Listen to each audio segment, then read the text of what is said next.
Today on the Topping Show, Daily Wire versus the YouTube, Call of Duty boycott expands, Amazon Alexa shuts down a house because of alleged racist remarks, Hilton Hotels abandons San Francisco, Netflix might host a golf tournament, Novartis to buy Chinook, Lockheed Martin teams up with Global Foundries, an author cancels a book because it took place in Russia, and GM to invest about $500 million into a Texas plant. All that and much more on the Topping Show.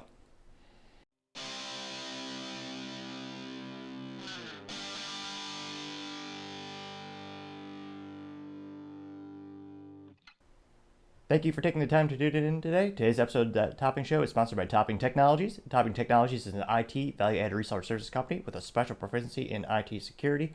Heck, I see their owner at least twice a day. Gotta say he's quite handsome and brilliant. He's me, that's the joke. For your IT leader or business owner need a little assistance, you can reach the team at sales@toppingtechnologies.com.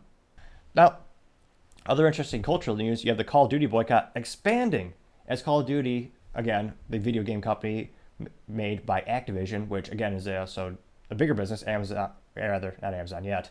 It's actually Activision Blizzard, as those two giant video game companies merged together.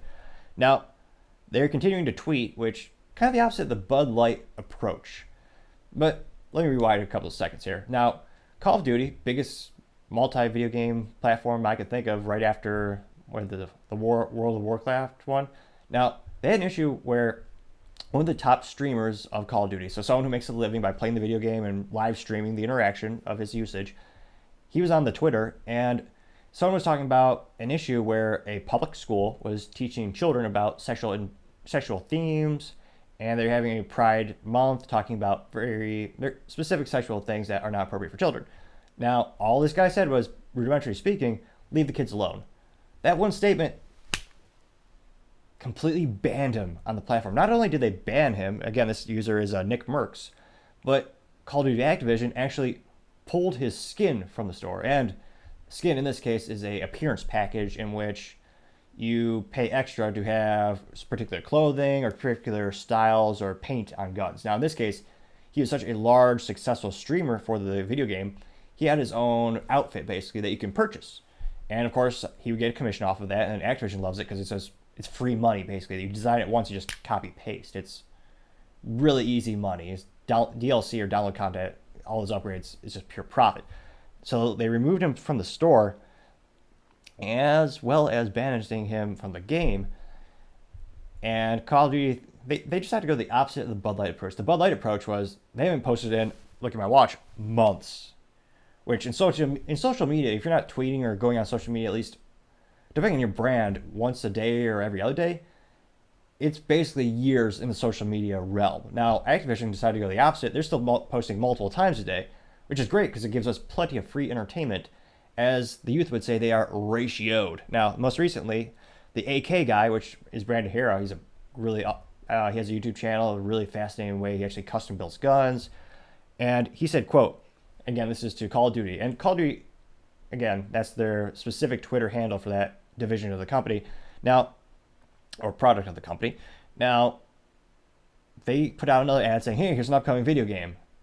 And the ratios are entertaining to say the least. Now, Brandon Herrera, the AK guy, responded to the tweet saying, man, you guys really thought posting this was a good idea, huh? Unquote. And that's all he said. That was so ratioed. His statement got 3,467 likes, about 60,000 views, and 47 retweets. And the original post from Activision for Call of Duty, that got, I believe it's like 89, or it got sub 1,000 hearts or likes. And again, this is a fascinating social cultural phenomenon in which the replies against the first post are greater liked and greater shared than the actual original one. They're also expanding, so more and more people are joining this boycott. Now, this other player, and again, I do a lot of research. The last time I played Call of Duty was on the Xbox 360 when I was in high school, when I had time, which feels like a lifetime ago. Nevertheless, this new gentleman is called TimTheTateMan. No relation to Andrew Tate. I did research that a little bit. He is, again, a very popular Call of Duty streamer, and he also had his own skin in the game, and he asked Call of Duty to remove his bundle from Modern Warfare 2. And Activision subsequently just pulled it out. So Activision and Call of Duty, they are doubling down on these bans. So instead of saying, maybe we should clarify, No, no. And again, all the other comments are saying leave the kids alone, leave the kids alone. Those are getting hundreds of likes, and I've seen maybe one or two out of 58 responses that are actually about the game that they're trying to advertise or supporting the company. So they're getting ridiculously ratioed. Although maybe this is a good distraction from the fact that they're having multiple sexual harassment files, lawsuits against them at the moment. And allegedly someone actually worked at the company and apparently was treated so poorly they decided to end their own life.